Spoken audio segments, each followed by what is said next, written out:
လူတိုင်းမှာလွမ်းစရာရာသီတစ်ခုရှိရဲ့တဲ့အဲ့ဒါမိုးရာသီပေါ့မိုးလေးအုံလာတာနဲ့အလွမ်းနေပြင်းနေနေတဲ့ရင်ဘတ်တစ်ခုလုံးမှာမျက်ရည်တွေကစီးကျလာတော့တာပဲလေမိုးရာသီကိုချင်းအလွမ်းတန်အောင်ခံနိုင်ရမှာပေါ့တဲ့မိုးရာသီနဲ့အလွမ်းခံနေတွေ့တော့ခံနိုင်ရခက်ရဲပါပဲဗျာမရောပါနဲ့ပြောတဲ့မိုးဟာရွာတယ်ပြန်လာပါလို့ပြောတဲ့သူကတော့ပြန်ရောက်မလာဘူးလေမိုးပွဲလေးတွေကြာနေတော့ပြစ်ပြစ်ခါခါစွန့်ပြေးသွားတဲ့မင်းကိုနောင်တန်ရာအထီတောင်လွမ်းလိုက်ချင်ပါလေ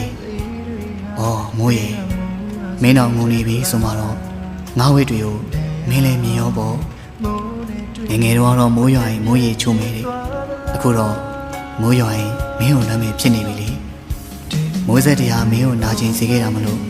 တခါတလေတော့လေကိုမုန်းမိပါတယ်။ဒါပေမဲ့မင်းကနာကျင်စေတဲ့အရာမှပိုပြီးသဘောကျတဲ့သူမလား။မိုးရာသီဟာအလွမ်းရာသီပဲလေလွမ်းစရာတွေရှိမနေလေကို့မှာမင်းကိုရှာကြံလွမ်းရတယ်မိုးပူတဲလာလေမင်းကိုပို့ပြီးတော့လွမ်းလာလေလေပဲအချစ်ဘယ်လိုစိတ်နဲ့များဖြည့်သိရမလဲမတက်နိုင်ခဲ့ပါဘူးမိုးတွေမရွာဘူးရေသတိမရဘူးရေတယောက်တည်းဆိုတဲ့အတွေးရနေထွက်ပြေးဖို့ရေပေါ့